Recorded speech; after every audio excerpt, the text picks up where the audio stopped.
Meus irmãos, boa noite, a graça e a paz do nosso Senhor Jesus Cristo. É motivo de alegria novamente estar com a incumbência de trazer a mensagem essa noite. Que nosso Deus possa nos iluminar para podermos falar acerca das suas grandezas. Como o próprio John Calvino fala, que no momento que formos adentrar na palavra de Deus, que nós devemos tirar nossas sandálias, pois estamos entrando em terra santa. Amém?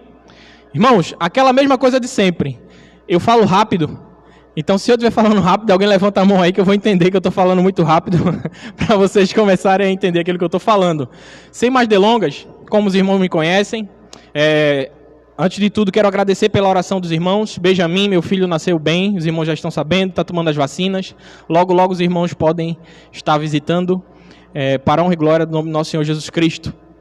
Abramos nossas Bíblias em 2 Tessalonicenses, no capítulo 2.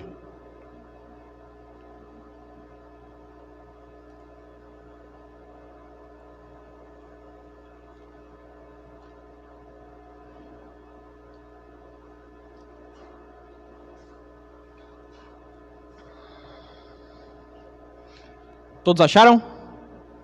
Amém. 2 Tessalonicenses, capítulo 2, apenas 2 versículos vamos tratar hoje.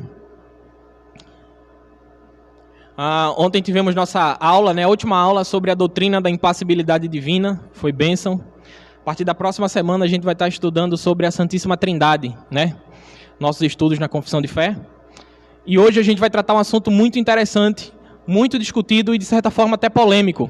Vamos falar sobre a eleição, a doutrina da eleição de Deus. E eu peço aos irmãos que tenham bastante atenção naquilo que vamos tratar hoje, para que possamos sair com o real entendimento dessa doutrina.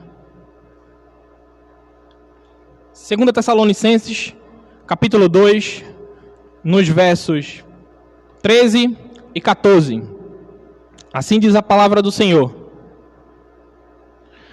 Todavia, irmãos amados do Senhor, devemos sempre dar graças a Deus por vós, pois Ele vos escolheu desde o princípio para a salvação, pela santificação feita pelo Espírito e pela fé na verdade.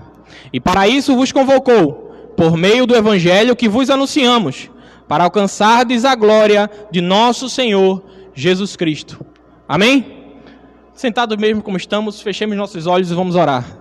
Deus Todo-Poderoso, Sublime Trindade, estamos diante da Tua presença, em mais um culto solene, em mais um domingo, para louvar, glorificar e bendizer ao Teu santo e excelso nome, ó Senhor. Deus Todo-Poderoso, visita-nos aqui, ó Pai, nesse momento. E que nós possamos, ó Deus, meditar na Tua palavra, que possamos entender as Tuas doutrinas, que possamos aplicá-la em nossa vida. Pai Todo-Poderoso, me ajuda, Pai, a passar, ó Pai, essa doutrina ao Teu povo. Que eu fale, ó Pai Todo-Poderoso, aquilo que estiver nas Tuas Escrituras. E que aquilo que venha do meu coração enganoso, Senhor, que seja repreendido. E que o Senhor me faça calar a boca, pois apenas a Tua palavra pode ter voz na Tua igreja. É isso que te peço, ó Pai, e te agradeço desde já, em nome de Jesus. Amém. Irmãos, a doutrina da eleição divina, a doutrina da eleição, ela vem sendo discutida. Hoje vamos tratar especificamente sobre a doutrina da eleição ou eleição incondicional, aquilo que foi decidido e definido pelo cânone de Dort, onde os remonstrantes arminianos trouxeram algumas teses e nossos irmãos assim combateram e fizeram aquilo que se chama de tulipa. E um desses pontos se chama a eleição incondicional de Deus. Mas quando falamos sobre a eleição de Deus, quando falamos sobre a doutrina da eleição de Deus, muitas coisas, muitas vertentes são difundidas e muitas coisas são contadas acerca disso. Até brigas e divisões de igrejas podem vir a acontecer acerca desse entendimento. E hoje vamos esclarecer aquilo que é a eleição do nosso Deus. Mesmo que em toda a palavra só houvesse esse texto, nós seríamos obrigados a aceitar a doutrina da eleição. Mesmo que em todas as escrituras sagradas, de toda ela, existisse apenas esse texto falando sobre essa doutrina, nós deveríamos nos dobrar diante da palavra de Deus e dizer que essa eleição ela é bíblica. Mas nós devemos também entender como acontece, como se dá essa eleição. E o que seria essa eleição em si, quais são os frutos dessa eleição. Alguns dizem que dessa doutrina não se pode tirar nada prático. Algumas pessoas dizem que essa doutrina não pode ser pregada nos púlpitos, porque segundo eles, não traz nada prático para a vida do crente. Mas hoje nós vamos observar que a palavra de Deus, ela sempre traz algo prático para a nossa vida. O próprio Paulo, escrevendo a Timóteo, ele fala que toda palavra divinamente inspirada, ela é proveitosa, ela é útil para alguma questão espiritual. Então não é diferente quando nós falamos sobre a doutrina da eleição. Quando os apóstolos, quando o próprio Cristo fala sobre os eleitos de Deus, sobre o povo de Deus, o que será que ele quer dizer? O que será que as Sagradas Escrituras estão o tempo todo falando sobre essa eleição? E o que seria isso? O que seria isso? O que viria a ser? Quando nós nos questionamos, quando nós olhamos para a palavra de Deus, olhamos para as Escrituras e vemos o apóstolo Paulo falando, vos escolheu desde antes da fundação do mundo, o que ele quer dizer com isso? Quando Jesus fala que existem alguns eleitos, o que Jesus quer falar com isso? E hoje nós vamos entender o que a palavra de Deus quer nos dizer. Alguns podem querer fechar os ouvidos. Muitas vezes, quando nós falamos apenas sobre a palavra eleição na igreja, algumas pessoas querem fechar seus ouvidos, querem endurecer seu coração e às vezes não querem escutar aquilo que a palavra está dizendo. Hoje eu digo a você, meu irmão, escute o que vai ser pregado, escute o que vai ser exposto acerca da palavra de Deus e tire suas próprias conclusões acerca da eleição. Existem muitas mentiras, existem muitas coisas que são contadas acerca daquilo que nós acreditamos como eleição de Deus. Alguns acham que é um convite à libertinagem. Alguns acham que é alguma influência diabólica, mas não. Isso nada mais é do que a expressão da graça e da misericórdia de Deus para com seu povo. Isso que representa a eleição para nós. Isso que representa. Não desprezem, meus irmãos, a doutrina ou as doutrinas do nosso Senhor. Não desprezem aquilo que Ele nos deu como norte de vida e como norte de crença. O texto que lemos é Paulo falando em sua segunda carta a Tessalônica. E dentro desse texto, especificamente desses 2 versículos, nós não vamos tratar como normalmente nós tratamos aqui, com a exposição do texto, esmiuçando aquele texto e cavando esse texto. Como estamos falando de uma doutrina, nós vamos hoje falar de uma forma sistemática. Então mantenha a sua Bíblia aberta, porque a gente vai passear por alguns textos da Bíblia para poder entender um pouco sobre essa eleição. Como ela se dá, como ela acontece e o que realmente é a eleição de Deus. Vamos tratar pelo menos 3 pontos aqui. E depois vamos ver as consequências dessa eleição. E vamos ver algumas questões que eu gostaria de trazer para os não crentes. O primeiro ponto que eu gostaria de ver é sobre a veracidade desta doutrina, quando o texto diz Deus vos escolheu desde o princípio para a salvação. Nós vamos entender o porquê essa doutrina é verdadeira. E será que essa doutrina realmente é verdadeira? O segundo ponto, a eleição ela é absoluta. Vos escolheu desde o princípio. E vamos entender o porquê essa eleição ela é absoluta e como ela pode ser absoluta. E por terceira colocação, nós vamos ver que a eleição ela é eterna. Deus vos escolheu desde o princípio. Vamos entender que essa eleição ela é eterna. Pois bem, meus irmãos, sem mais delongas, para não tomar o tempo dos irmãos, vamos para o primeiro ponto. Vamos entender o porquê a eleição de Deus ela é verdadeira. Em primeiro lugar, eu gostaria de lembrar aos irmãos que, como todos sabem que estão aqui, nós somos batistas. E isso não é novidade para a gente. Eu queria ler para os irmãos, eu acredito que os irmãos não trouxeram suas confissões, obviamente, hoje não é dia de estudo da confissão, mas eu trouxe a minha confissão para ler um trecho da nossa confissão de fé, em que fala um pouco sobre essa eleição. Os irmãos quiserem anotar para ler em casa com mais calma, seria interessante. No capítulo 3 da nossa confissão, onde fala sobre os decretos, dos parágrafos 3 a 5, assim diz a nossa confissão: por meio do decreto de Deus e para a manifestação da sua glória, alguns homens e anjos são predestinados ou pré-ordenados para a vida eterna, por meio de Jesus Cristo, para o louvor da sua gloriosa graça.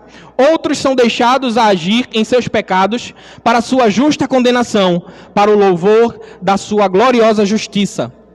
Esses homens e anjos, assim predestinados e pré-ordenados, são particular, imutavelmente designados, e o seu número é tão certo e definido que não pode ser aumentado ou diminuído. Aqueles da humanidade que são predestinados para a vida, Deus, antes da fundação do mundo, de acordo com o seu propósito eterno e imutável, e o seu secreto conselho e beneplácito de sua vontade, os escolheu em Cristo para a glória eterna, para sua pura livre graça e amor, por sua pura livre graça e amor, não devido a qualquer outra coisa na criatura, como condições ou causas que o movessem para isso. Então, o primeiro ponto que a gente começa a perceber é que isso não é novidade para nós. Não é uma novidade para nós, como batistas, entender que existe sim uma doutrina chamada a doutrina da eleição. A eleição de Deus. Aquilo que nos cânones de Dort foi tido como a eleição incondicional de Deus. Se somos batistas, essa doutrina não pode ser uma novidade. Essa doutrina é algo vivo, é algo que está na raiz da nossa igreja batista. Outra confirmação dessa doutrina em nossa história, eu gostaria de trazer que no nosso catecismo, ou melhor, no catecismo puritano, nós adotamos aqui o catecismo batista de 1693, mas na pergunta 19, ele diz assim: Deus deixou toda a humanidade perecer no estado de pecado e miséria? E a resposta: Deus, por sua boa vontade desde toda a eternidade, elegeu alguns para a vida eterna, entrou em um pacto de graça para livrá-los do estado de pecado e miséria, e para trazê-los de um estado de salvação por meio de um Redentor. Então isso não é novidade. Existe durante toda a história a história batista, a doutrina da eleição, e ainda vou mais distante. Durante toda a história da igreja, existe a doutrina da eleição. O próprio Calvino falava sobre a eleição, Santo Agostinho falava sobre a eleição, o próprio apóstolo Paulo falava sobre a eleição, o próprio Senhor Jesus Cristo falava sobre a eleição. Essa é uma doutrina viva nas Escrituras, é uma doutrina que nos traz consolo, que nos traz conforto, que nos faz repousar no amor e na misericórdia do nosso Deus. Trago essas provas humanas, mas elas em si não devem colocar fé no seu coração, porque até então estamos falando de provas humanas. São confissões, obviamente feitas por homens santos, homens que buscaram o conhecimento de Deus, mas são humanas. Mas existe um testemunho que esse, como cristãos, nós não podemos de forma alguma ser contra. Não podemos ir contrários a esse testemunho. E esse testemunho é a palavra de Deus. É o testemunho absoluto. Em nossa confissão, no primeiro capítulo, no primeiro ponto do primeiro parágrafo, tem lá: a Sagrada Escritura é a única, suficiente, correta, infalível regra de todo conhecimento, fé e obediência salvíficos. Então, a partir daí, nós vamos entender que nós não podemos nos virar contra as Escrituras. Aquilo que Deus diz que é. Assim como nós aprendemos sobre a impassibilidade divina, Deus é o que Ele é. E tudo que está em Deus é Deus. E quando olhamos para as Escrituras e nos deparamos com alguns textos, quando olhamos para as Escrituras, nós nos deparamos com algumas afirmações, com alguns jogos de palavras, e vamos começar a ver a partir de agora. Existe o testemunho que não pode ser desconsiderado, que é o testemunho das Escrituras. Abramos nossas Bíblias no livro de Marcos. Evangelho segundo escreveu São Marcos, no capítulo 13.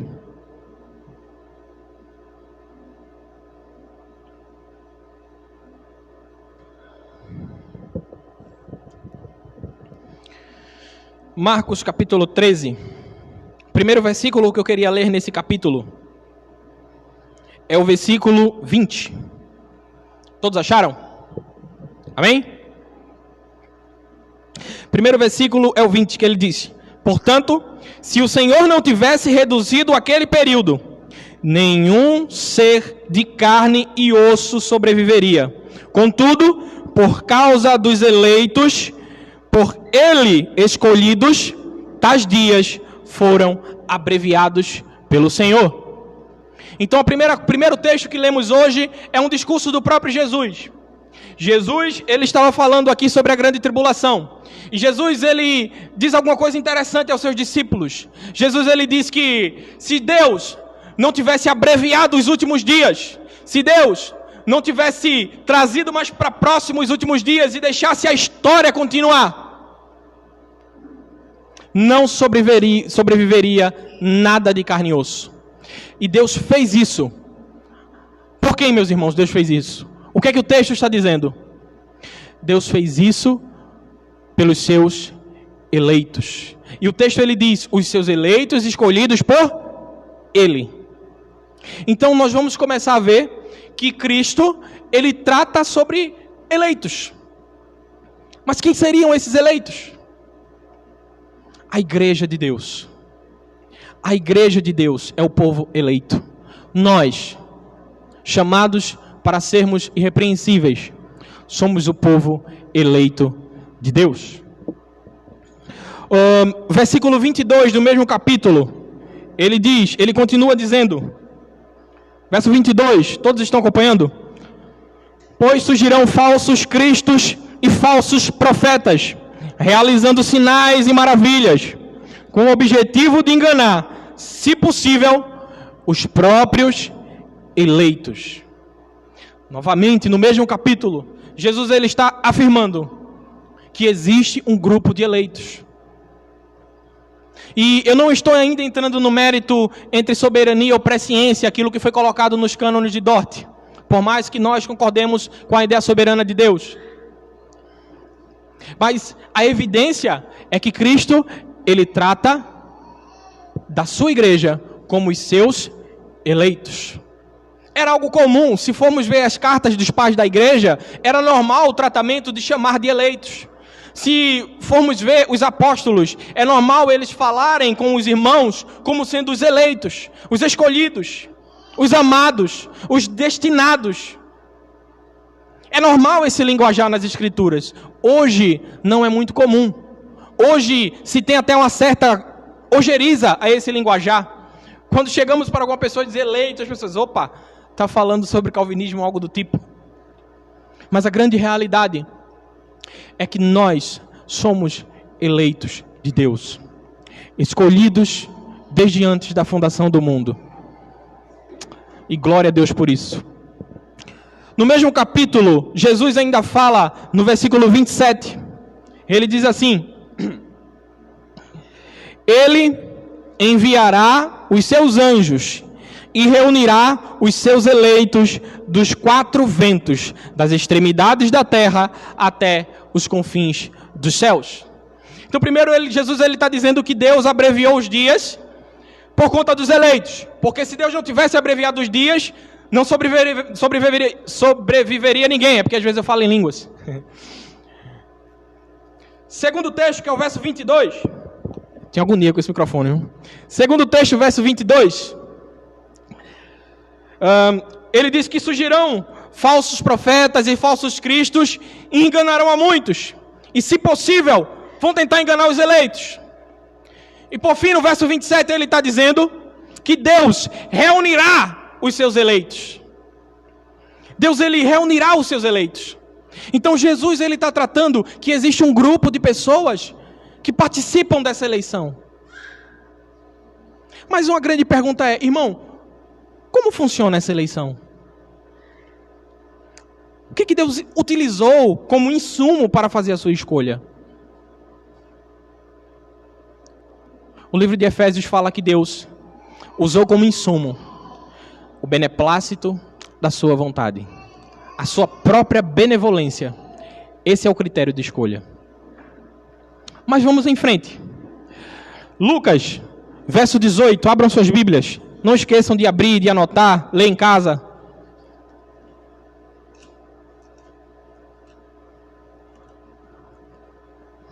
Lucas 18, versículo 7. Porventura, Deus não fará plena justiça aos seus escolhidos, que a Ele clamam de dia e de noite, ainda que lhes pareça demorado em atendê-los? Porventura, Deus não fará plena justiça aos seus escolhidos? Veja, novamente, o texto bíblico, Jesus falando sobre uma parábola, o texto bíblico, usando-se da ideia de eleitos ou escolhidos. Eleitos é justamente a ideia de escolher, né? Alguns irmãos que contestam a ideia da eleição e dizem que a eleição é através de algo que Deus viu no futuro. Eles utilizam-se de alguns textos, mas eles esquecem que os termos em grego, eles não querem dizer conheceu apenas por conhecer a sua fé no futuro, mas é conhecer intimamente. Então Deus escolheu alguns para conhecer intimamente. É isso que o significado real dos textos que alguns defendem como a eleição a partir da presciência. Bem, esses textos dentro do Evangelho, o próprio Jesus falando, nos mostram que a figura dos eleitos, que a igreja é chamada de eleitos, que o povo de Deus são os eleitos, que nós somos os eleitos de Deus, isso é algo evidente. Não tem como a gente ir contra isso. Não tem como a gente ter outro entendimento, a não ser nos dobrar e dizer, existe a doutrina da eleição de Deus, ela é verdadeira. Em nossos dias, as verdades de Deus, elas vêm sido combatidas. As verdades de Deus vêm causando ojeriza nas pessoas. As pessoas acham que elas têm o poder de julgar as ações de Deus. As verdades e as doutrinas de Deus vêm sido colocadas de lado. A igreja não mais é um local onde nós meditamos e falamos sobre a doutrina do Pai Eterno. A igreja não é mais um local onde a gente vem aprender sobre Deus, aprender como viver com Ele, como andar com Ele. Não. Hoje a igreja se tornou um clube e não precisamos mais de doutrina.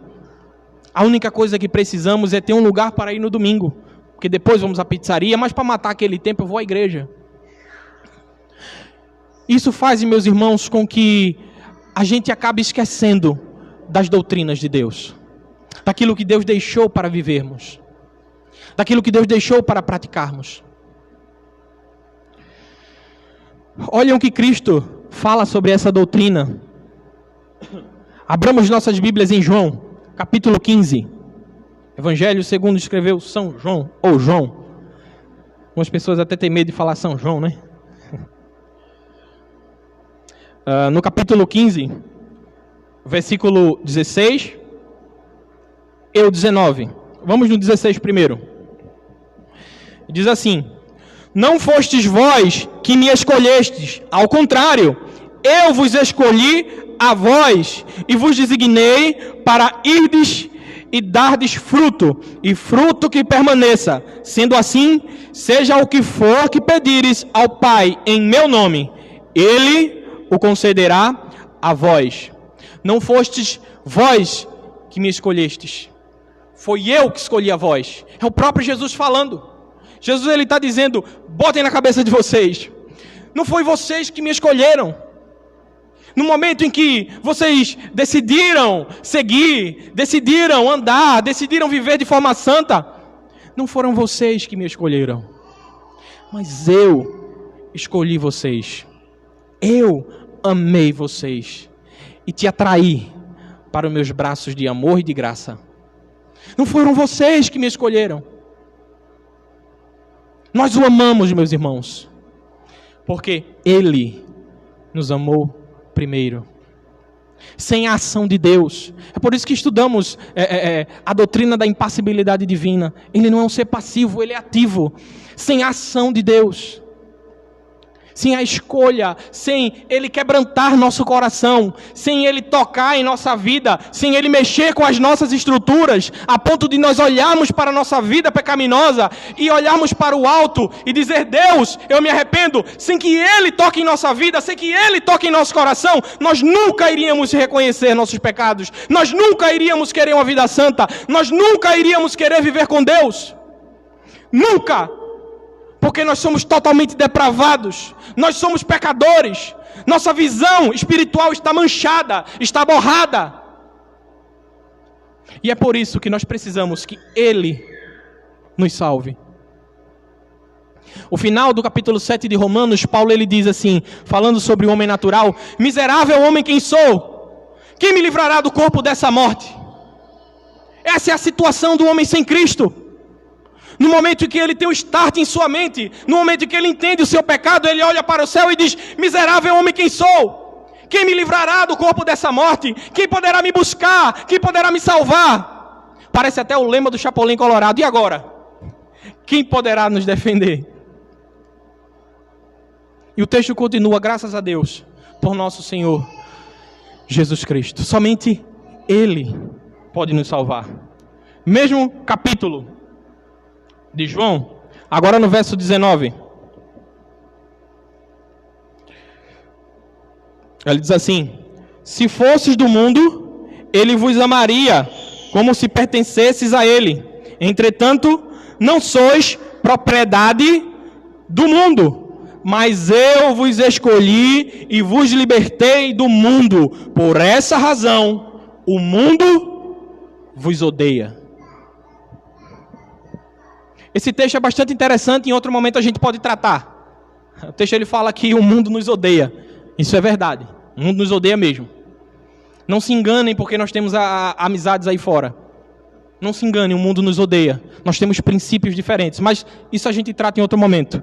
O foco aqui é que Jesus ele está dizendo: se fosses do mundo, Ele vos amaria, como se pertencesses a Ele. Entretanto, não sois propriedade do mundo, mas eu, no caso Ele, eu vos escolhi e vos libertei do mundo. A todo momento, o sujeito agente sempre é o Senhor Deus. Eu vos escolhi e eu vos libertei. Não fomos nós que o escolhemos. Não fomos nós que nos libertamos através das nossas obras boas. Ele nos escolheu e Ele nos libertou. Glória a Deus. Ele, é tudo por Ele. Como a música diz aqui, né? Tudo por Ele. Ele é Deus. Ele é o sujeito ativo de toda a história. Amém?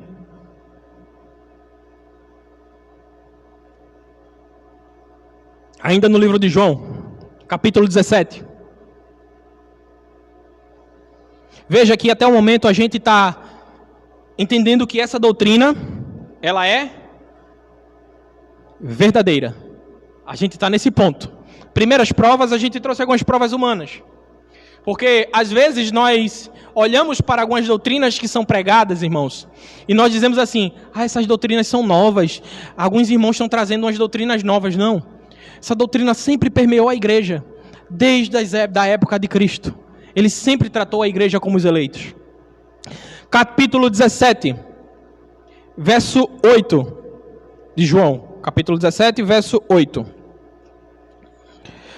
Jesus lhes exclamou: eu vos disse que eu sou Jesus. Por isso, se é a mim que buscais, deixai... Eu estou no 18, foi mal. Vamos lá. 17, 8 e 9. Pois eu compartilhei com aqueles as palavras que me deste, e eles as aceitaram. Eles reconheceram de fato que vem de ti e creram que me enviaste. Eu rogo por eles. Não estou orando pelo mundo, mas por aqueles que me deste, pois são teus. Conseguiram achar o texto? Eu tinha lido o capítulo 18, não sei se vocês perceberam aqui. Mas veja que coisa interessante. É Jesus, uma conversa dentro da Trindade. Jesus falando com o Pai. E ele está dizendo: pois eu compartilhei com eles as palavras que me deste, e eles as aceitaram. Eles reconheceram de fato que vim de ti e creram que me enviaste. Eu rogo por eles. Não estou orando pelo mundo, mas por aqueles que me deste, pois eles são teus. Somos propriedade de Deus. É por isso que na igreja não existe meu corpo, minhas regras. Porque você é propriedade de Deus, comprado por alto preço. A sua salvação é de graça, ou melhor, ela é pela graça, mas ela não veio de graça. Ela veio pelo sacrifício de Jesus Cristo na cruz. Nós somos dele, somos povo dele. O próprio Salmo 100 fala sobre isso. O próprio Jesus falando sobre isso. Os evangelhos estão repletos de textos onde Jesus fala que somos eleitos de Deus. Atos, capítulo 13.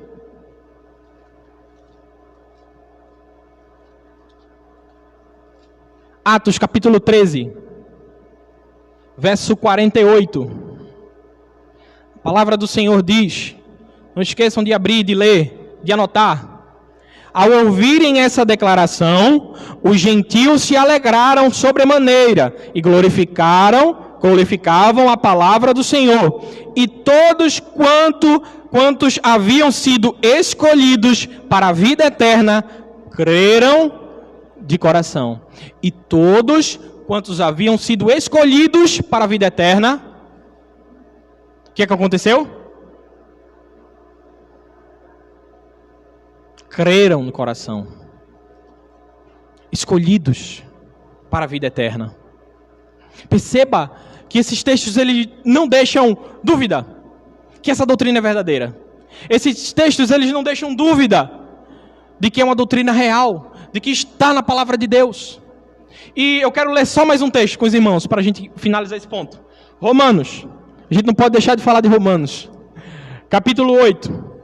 E esse texto é muito conhecido, a gente gosta muito de cantar uma música que é justamente a continuação desse texto que a gente vai ler aqui. Romanos 8, 29 a 33. Anotem, leiam, estudem. Verso 29. Porquanto, aqueles que antecipadamente conheceu, também os predestinou para serem semelhantes à imagem de seu filho, a fim de que ele seja o primogênito de muitos irmãos. E aos que predestinou, a este também chamou. E aos que chamou, a este igualmente justificou. E aos que justificou, a estes também glorificou. A que conclusão, pois, chegamos diante destes fatos? Se Deus é por nós, quem será contra nós? Aquele que não poupou seu próprio filho, mas o entregou por todos nós, como não nos concederá juntamente com ele, gratuitamente, todas as demais coisas? Quem poderá trazer alguma acusação sobre os escolhidos de Deus? É Deus quem os justifica. Esse texto agora ele está falando sobre a certeza dos escolhidos. Quem poderá acusar os escolhidos de Deus? Quem poderá trazer alguma acusação contra os eleitos de Deus? Quem poderá anular a salvação dos eleitos de Deus? Ninguém. É Deus quem os justifica. Deus nos escolheu. Deus nos justificou. Acho, meus irmãos, que os textos aqui lidos já nos dão uma certeza de que essa doutrina ela é verdadeira. De que essa doutrina ela é bíblica. Os textos aqui lidos dão-nos a entender que nós podemos confiar que essa doutrina vem de Deus. E aí, meus irmãos, alguns podem perguntar: como pode o Senhor escolher alguns? É uma pergunta. Alguns podem perguntar: como pode o Senhor Deus escolher apenas alguns? E eu pergunto a vocês, ou nós perguntamos a eles: você deseja ser santo, ser redimido, abandonar seus vícios e pecados e andar em santidade? Todas as vezes que alguma pessoa disser, mas peraí, como pode Deus escolher apenas alguns? Faça esse questionamento. Você quer abandonar seu pecado? Você quer andar em santidade? Você quer abandonar seus vícios? E se essa pessoa disser não, a única coisa que a gente pode falar a partir desse momento é: por que Deus quer? Por que você quer que Deus escolha você para algo que você mesmo não quer ser escolhido? As pessoas não querem viver uma vida santa, elas não querem olhar para Deus, porque todos pecaram e carecem da glória de Deus. Não existe um homem que busque a Deus. Não existe um homem que queira a verdade de Deus. Não existe um homem que tenha a real visão espiritual das coisas de Deus. Eu queria trazer uma analogia que Charles Spurgeon, ele trouxe sobre esse assunto. Ele diz assim, que imagine, meus irmãos, vamos imaginar nesse momento que eu estou aqui pregando e de repente passa um homem ali na rua. E esse homem olha para dentro e diz assim, e aqui a gente está todo mundo lotado, não tem lugar mais para ninguém. E esse homem olha para aqui para dentro e diz, que absurdo! Não deixaram nenhum lugar para mim, para eu sentar e escutar esse homem pregar? Embora eu não concorde com absolutamente nada do que ele está falando, mas eu acho um absurdo não ter um lugar para mim. Vocês entenderam a analogia de Spurgeon? A primeira coisa que a gente ia dizer, se você não quer saber, se você não quer entender nada do que o cara está falando, por que você está cobrando que tenha um lugar para você lá?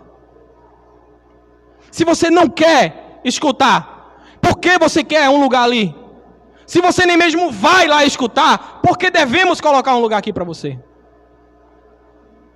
É isso que acontece com o homem natural. As pessoas que questionam a soberania e a eleição de Deus.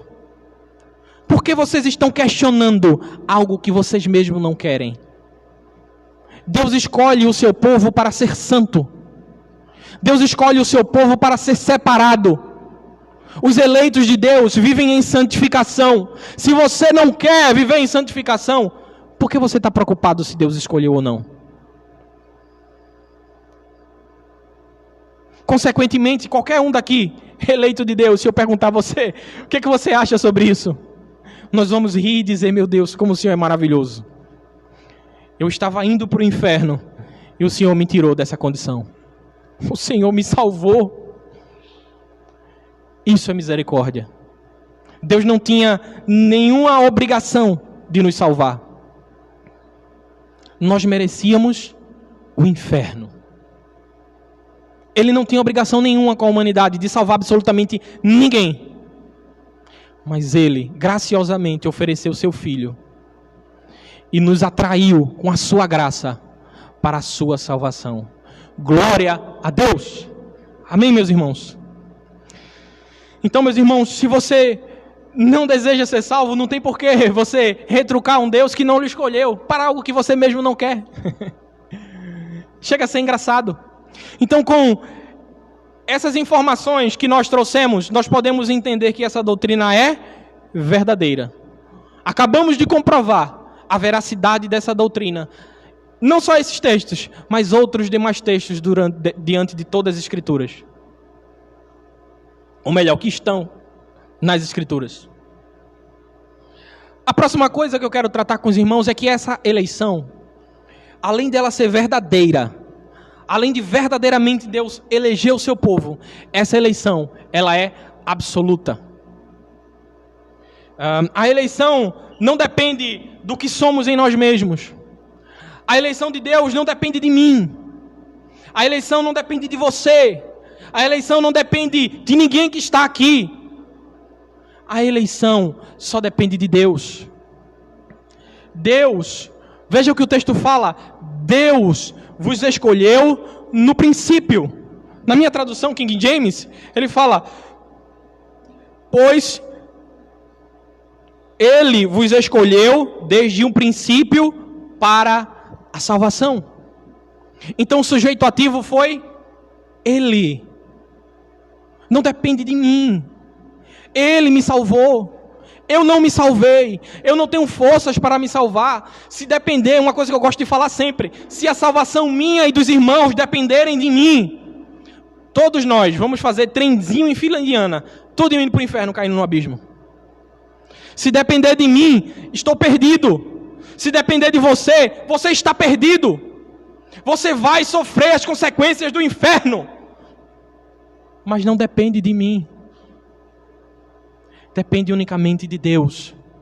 É isso que nos dá certeza. É por isso que nós cantamos: quem nos separará do amor de Cristo? Será tribulação, angústia, perseguição, fome, nudez, perigo, espada.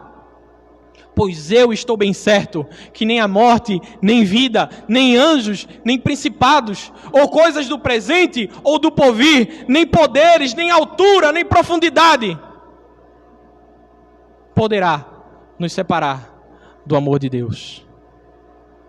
E essa certeza só é dada ao nosso coração, porque isso depende dele.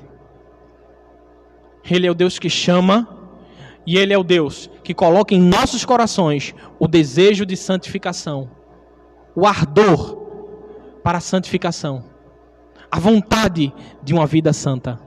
Esse Deus que faz isso.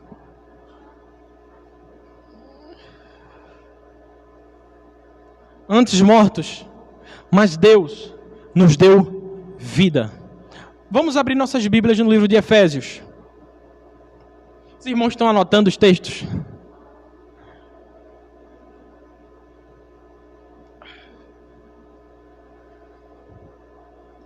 Hoje a gente está brincando de esgrima bíblico, como se fôssemos embaixadores.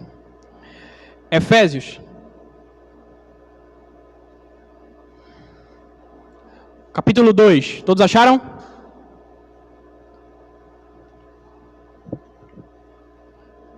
Todos acharam? Eu espero. Efésios 2, verso 1 e 2. Ele diz assim: Ele vos concedeu vida, estando vós mortos nas vossas transgressões e pecados, nos quais andastes no passado, conforme o curso deste sistema mundial, de acordo com o príncipe do poder do ar, o espírito que agora atua nos que vivem na desobediência. Preste atenção no que o texto está falando. Ele vos deu vida, estando vocês mortos. Mortos o quê? Espiritualmente. E aí vem uma grande analogia que nós gostamos de fazer. O morto, ele não fala. O morto, ele não anda. O morto, ele não vê. Então, espiritualmente, estávamos mortos. Nós não podíamos fazer absolutamente nada por nós mesmos. Espiritualmente, o homem não consegue fazer absolutamente nada por si. Você nunca iria conseguir se salvar. Eu nunca iria conseguir me salvar. Porque eu estava morto. Mas o texto não termina dizendo que estávamos mortos. Na realidade, ele começa dizendo: Ele vos deu vida quando nós estávamos mortos. Ele nos ressuscitou. A imputação do pecado lá do Éden, Ele tirou a imputação. Ele nos escolheu. Ele fez isso conosco. Não depende de mim. Não depende do que eu faça. Eu posso todos os dias fazer obras de caridade e mesmo assim não alcançar o céu.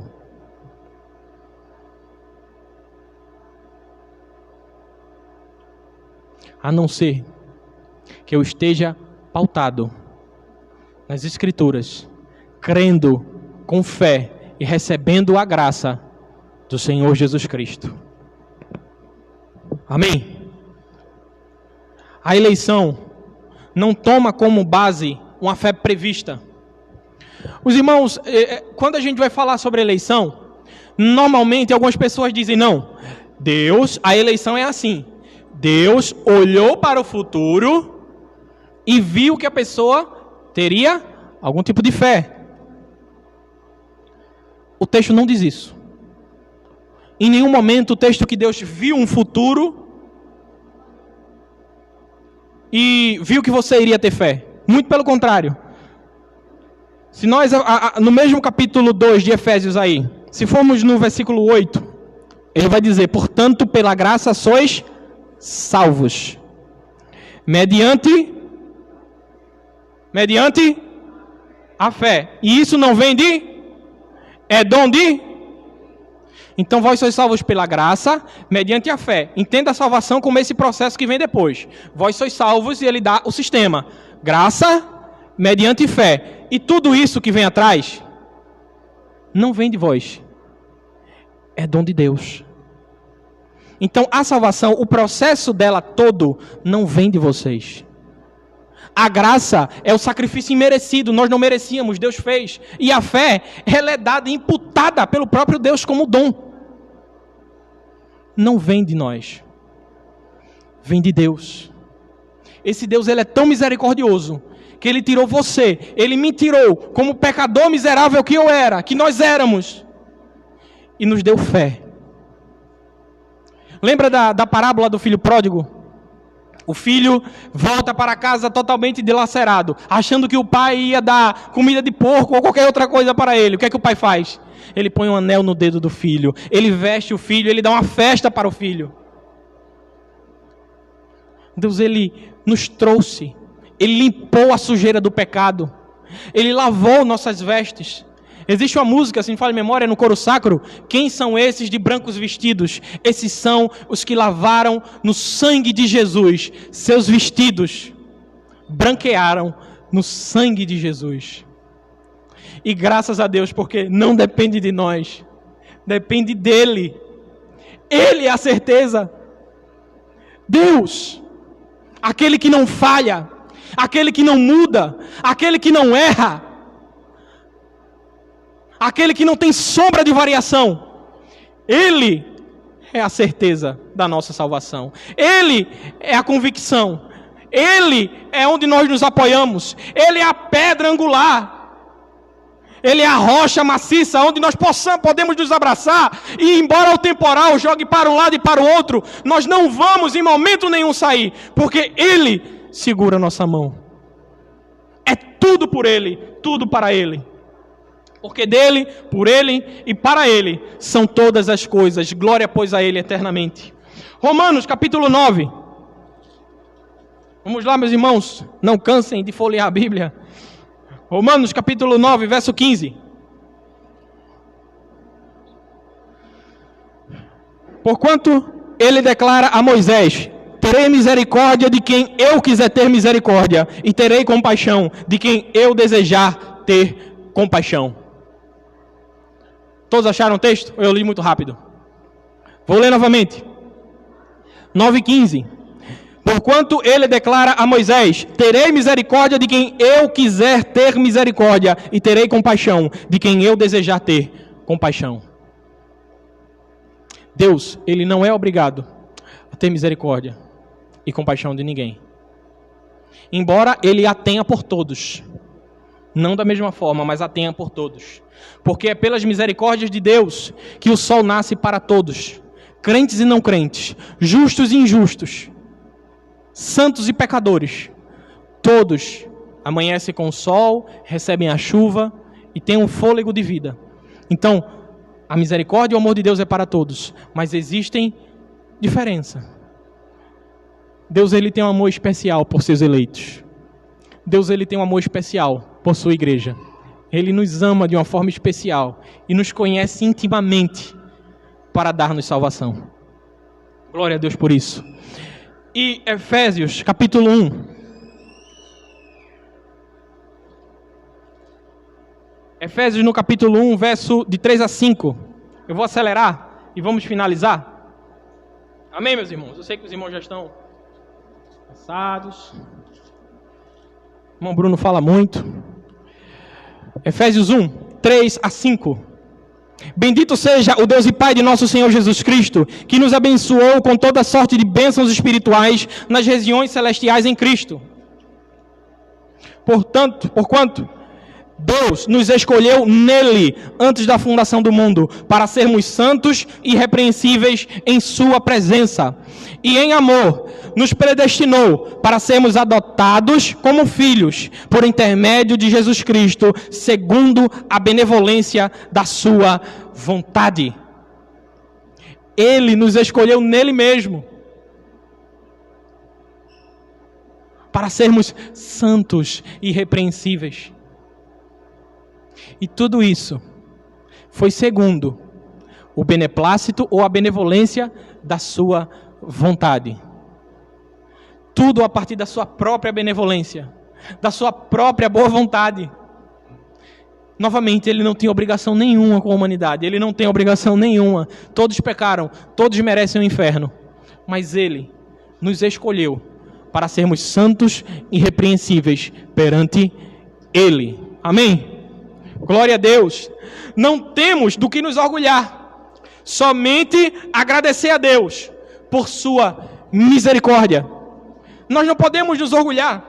Alguém que diz que é um eleito e se orgulha pela sua salvação, dizendo, eu sou salvo porque eu faço coisas boas, não é eleito. Não entende a obra de Cristo.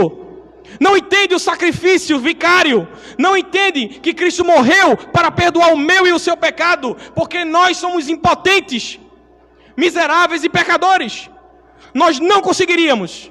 Apenas Ele, o sacrifício perfeito, Deus nos salvou e ofereceu um sacrifício justo ao justo Deus.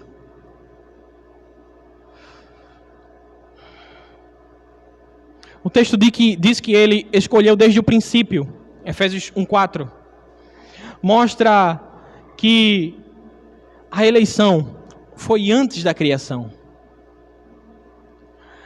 Ainda que a gente tente imaginar quando foi que Deus nos elegeu, nós não teríamos capacidade imaginativa para isso. O texto diz que antes da criação de tudo, Deus nos escolheu. Ainda que a gente pare um pouco e nos esforcemos e exaustivamente venhamos a imaginar antes, milênios e milênios atrás, aonde nem mesmo o tempo tinha domínio, antes mesmo do tempo ser criado, Ele nos amou. Quando ainda éramos o próprio pensamento dele. Quando ainda éramos o seu plano. Ele nos amou. Ainda antes de Ele criar todo o universo, expandir todo o espaço. Ainda antes disso, Ele nos amou. Nós não vamos ter capacidade de imaginar o quanto atrás isso foi. Mas uma certeza nós temos. É que Ele nos amou. E nos escolheu nele. Para sermos santos e irrepreensíveis. Glórias sejam dadas ao nosso Deus. E caminhando para o fim, meus irmãos. A eleição produz bons resultados. A eleição não é simplesmente Deus dizer, olha, vou levar você para o céu. Não, não é assim que funciona. Como eu disse no início, não é um convite à libertinagem. Não é um convite de dizer, eu sou salvo e vivo de qualquer forma. Isso não é a doutrina bíblica da eleição. O eleito não pratica a iniquidade. Somos eleitos para a salvação. Veja o texto base da mensagem, 2 Tessalonicenses, capítulo 2, no verso 13. Texto base da mensagem. Todavia, irmãos amados do Senhor, devemos sempre dar graças a Deus por vós, pois Ele vos escolheu desde o princípio, para a salvação pela santificação feita pelo Espírito Santo e pela fé verdadeira. Veja que nós somos eleitos para a salvação, mas através da santificação. Não existe eleito sem uma vida de santificação. Não existe ninguém que possa dizer, eu sou um eleito de Deus. Deus me escolheu antes da fundação do mundo. E que viva em uma vida que não seja de santificação. Deus escolheu o seu povo para ser crente. Deus escolheu o seu povo para ser santo e irrepreensível. Então não existe eleito que não queira ler a palavra. Não existe eleito que não queira orar. Não existe eleito que não queira o bem, o belo. se essas coisas não são evidentes em nossas vidas, não somos eleitos. Se não tivermos apreço pela palavra de Deus, se não amarmos como esposa, amarmos o nosso esposo, como esposo, amarmos nossa esposa, como pais, ensinarmos os nossos filhos, como filhos, obedecermos nossos pais, não somos eleitos. A eleição é para a salvação, pela santificação. Ninguém pode dizer que é eleito sem respeitar e viver e aprender e buscar a palavra de Deus. Não é que o eleito nunca peque. Não é que o eleito seja o imaculado. Mas é perceptível que a vida dele é uma vida no caminho de Deus, da santidade, da santificação. Existem pessoas que usam essa doutrina para fazer, desculpa a expressão, mas miséria no mundo. Eu sou eleito e eu vivo de qualquer jeito. Deus me escolheu e eu vou para o céu. Vou viver de qualquer jeito. Você não é eleito, você vai para o inferno. Deus não tocou em você. O eleito vive como eleito. Ovelha vive como ovelha e não como lobo. Se nós temos um Senhor, nós seguimos o nosso Senhor. Nós vivemos para o nosso Senhor. Se somos eleitos, nós vivemos de forma santa. Nós nos submetemos ao nosso esposo. Nós amamos nossa esposa a ponto de morrer por ela. Nós ensinamos ao nosso filho. E nós honramos nossos pais. Essa é a prova de que você é eleito. Se você busca acertar, se você busca viver conforme a palavra de Deus, se você olha para os seus pecados e diz: meu Deus, por favor, me ajuda, Pai, eu sozinho não consigo, eu quero me santificar, eu quero viver para o Senhor, isso é a marca de um eleito. Agora, se você está contente com o seu pecado, se você vive com o seu pecado de forma cicatrizada, como se o pecado fosse algo comum na sua vida, reveja os seus conceitos. Reveja a sua conversão. Isso não é a vida de um eleito. Nós somos eleitos para a salvação, pela santificação e a fé na verdade. Enquanto sua vida não for traçada de santidade, você não pode ser reconhecido pela igreja de Deus como eleito. Você não pode dizer que é um eleito.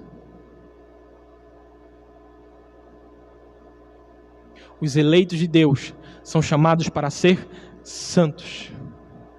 O resultado visível da eleição é a santificação. É visível. Irmãos, eu não estou dizendo que você vai ser o imaculado, o santo, o super-homem, que nada o aflige, que nunca peca. Não, não é isso que eu estou falando. Até porque você ainda não é perfeito, você ainda não foi glorificado. E eu estou falando para mim também. Mas os traços na vida de um verdadeiro eleito de Deus são notáveis. Ele busca acertar. Embora às vezes erre, ele busca acertar. Ele busca fazer o bem. Ele busca fazer o correto. Esses são os resultados. Existem algumas consequências dessa eleição. A eleição, uma vez aplicada, ela nos une a Cristo. Somos a herança de Cristo.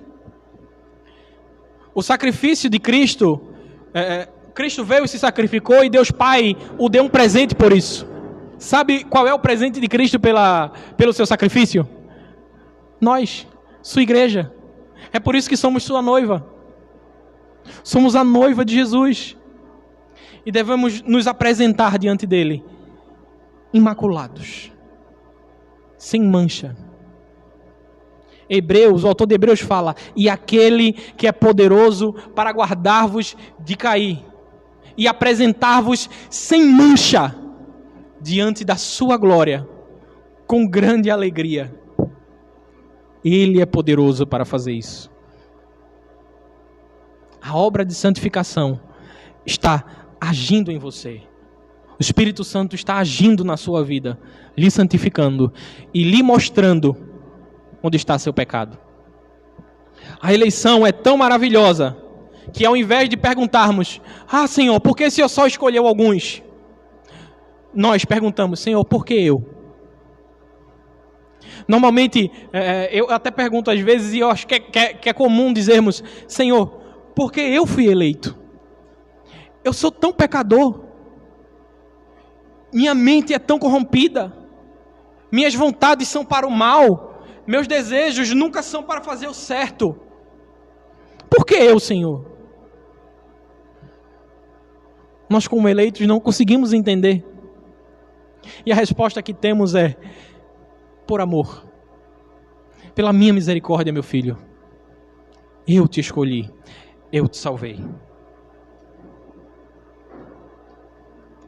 A eleição nos torna santos, irrepreensíveis. A eleição nos faz cada dia mais parecidos com Cristo. Então, meus irmãos, hoje nós vamos sair daqui entendendo essa eleição. Entendendo que a eleição não é uma carta branca para o pecado. Entendendo que a eleição não é um Deus tirano agindo. Não. É um Deus em que viu toda a humanidade indo para o inferno e decidiu usar da sua misericórdia e salvar um povo. Salvar a mim e a você, para sermos sua família. Ele nos escolheu para sermos sua família. Cristo é o primogênito e somos seus irmãos.